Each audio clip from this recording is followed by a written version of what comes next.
Kiki, do you think that a good level of English can get someone, an office worker, promoted in their company? Yes, totally. Oh, thank you for the question, by the way. I think it would be very much benefit the staff or the employee who actually upgrading themselves in terms of skill, especially in English, because it will automatically increase their self-confidence. That's the first thing that the employer would notice from an employee who knows that he has a lot of skills that he can offer.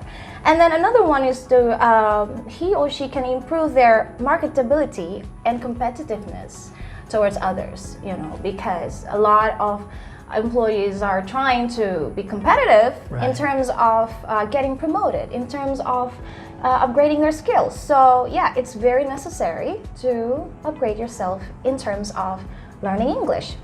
Another way, another benefit is you will get greater, what you call resourcefulness. There you go.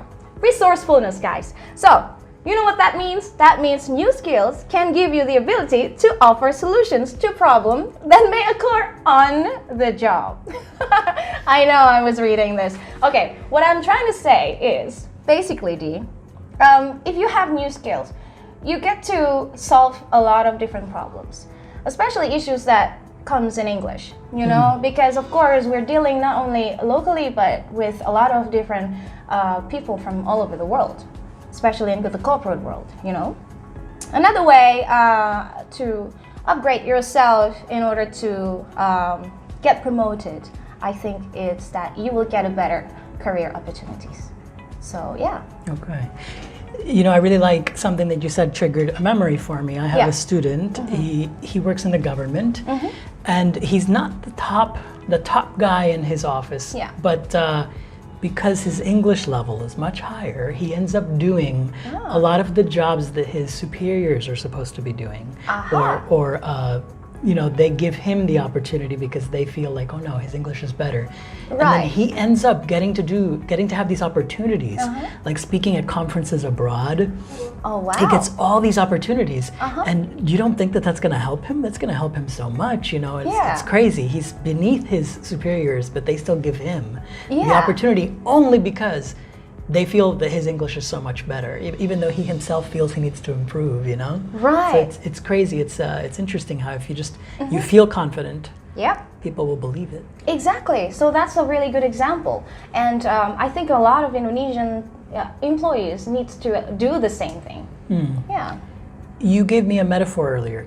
Do you remember that? Can you say it again? Oh yeah. Well, I always think about upgrading yourself. This is a daily basis. I mean, in daily basis.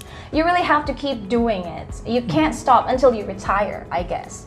Even when you're retiring, you can start a business. I mean, it's a non-stop until you die, I guess. So what I can picture is that have you ever drank es teh manis in warteg, Di? Yes, of course, es teh manis. Yes.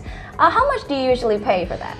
It's like less than 5,000, right? 5,000, yeah? It's 5. Even less than that, right? Okay. Let's say if you go to a 5-star hotel and then you see the menu and it says iced tea. Iced tea? How much do you usually pay for that? That would be 10,000 or more. 10,000 or more. I guess it can be up to 20 or 25,000. Exactly. Yeah. And it's still the same iced tea that you had in the warteg, right? So what makes a difference? Do you know? The language. The language makes it so much more. What do you call? In terms of packaging, it's very impressive. Of course, it's in English. It's an international language. So. Yeah. So you out there listening and watching, upgrade yourself to get iced tea value. Exactly. Rather than es teh value, right? Or selling yourself as iced tea versus es teh. Internationalize yourself. I think we can say that. Nice. Okay.